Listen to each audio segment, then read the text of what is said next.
Hello বন্ধুরা, tech news Bangla চ্যানেলে আপনাদেরকে স্বাগত জানাই। থাম্বনেল দেখে আপনারা নিশ্চয়ই বুঝতে পেরেছেন যে আজকে আমি একটা জবের আপডেট নিয়ে এসেছি। সেটা হচ্ছে এটিএম ক্যাশ রিফিলিং জব।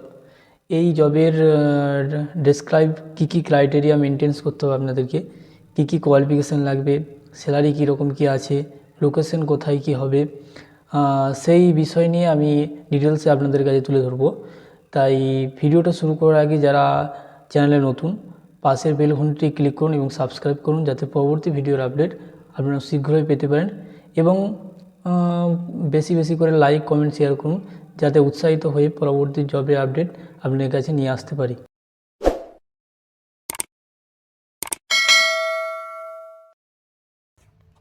বন্ধুরা, আপনারা দেখতে পাচ্ছেন এখানে দুই ধরনের জবের আপডেট আপনাদের কাছে নিয়ে এসেছি। একটা হচ্ছে এটিএম ক্যাশ রিফিলিং, আর একটা হচ্ছে ড্রাইভারের জব। এটিএম যে অফিসার, তার জব রোলটা কী থাকবে ডিটেলসে আমি বলে দিচ্ছি।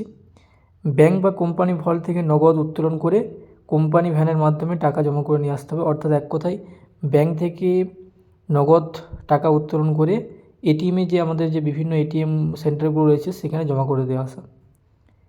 এজ হতে হবে 20 থেকে 34 বছর। শুধুমাত্র ছেলেরাই আবেদন করতে পারবে। কোয়ালিফিকেশান মাধ্যমিক থেকে শুরু, মাধ্যমিক থেকে তার অ্যাভাব মাধ্যমিক, উচ্চ মাধ্যমিক, গ্র্যাজুয়েশন থাকলে আপনারা আবেদন করতে পারবে।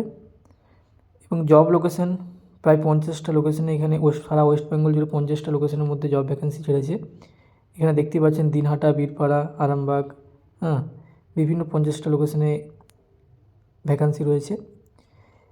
এখানে দেওয়া আছে যে candidate home distance or রিলোকেটেড distance should be within.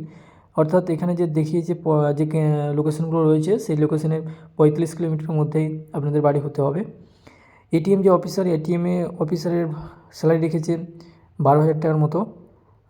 In hand দেবে 9,784 টাকা এবং পিএফ ইএসআই তার সঙ্গে রয়েছে।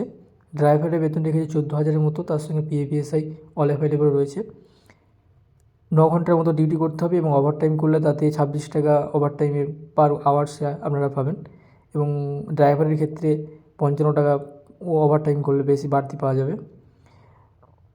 ডকুমেন্ট রিকোয়ার্ড, কী ডকুমেন্ট আপনাদেরকে লাগবে, ইন্টারভিউ সিলেকশন হয়ে যাওয়ার পর আপনাদেরকে কী ডকুমেন্ট লাগবে সেটাও এখানে তুলে ধরেছে। পুলিশ এনওসি সার্টিফিকেট লাগবে, যাতে কোনো কেস, পিছনে কোনো কেস না থাকে। রেসিডেন্টাল সার্টিফিকেট লাগবে। পৌরসভা এলাকার মধ্যে আপনার কাউন্সিলর আর গ্রাম্য এলাকার মধ্যে পঞ্চায়েত সার্টিফিকেট আপনাদেরকে দিতে হবে।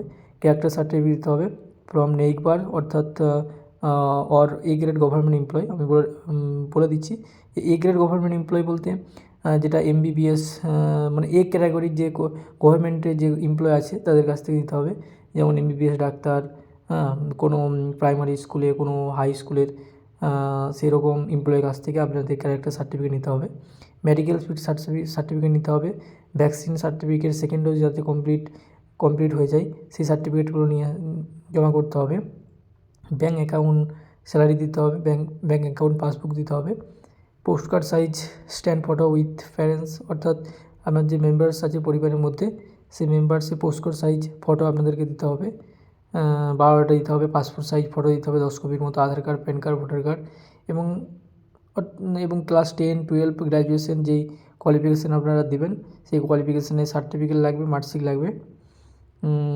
আরেকটা জিনিস বলে রাখি, এই কাজটার জন্য কোনো কিছু টাকা লাগবে না, এটা সম্পূর্ণ ফ্রি জব। এইচআরের নাম্বার আমি এখানে ট্যাগ করে দেবো।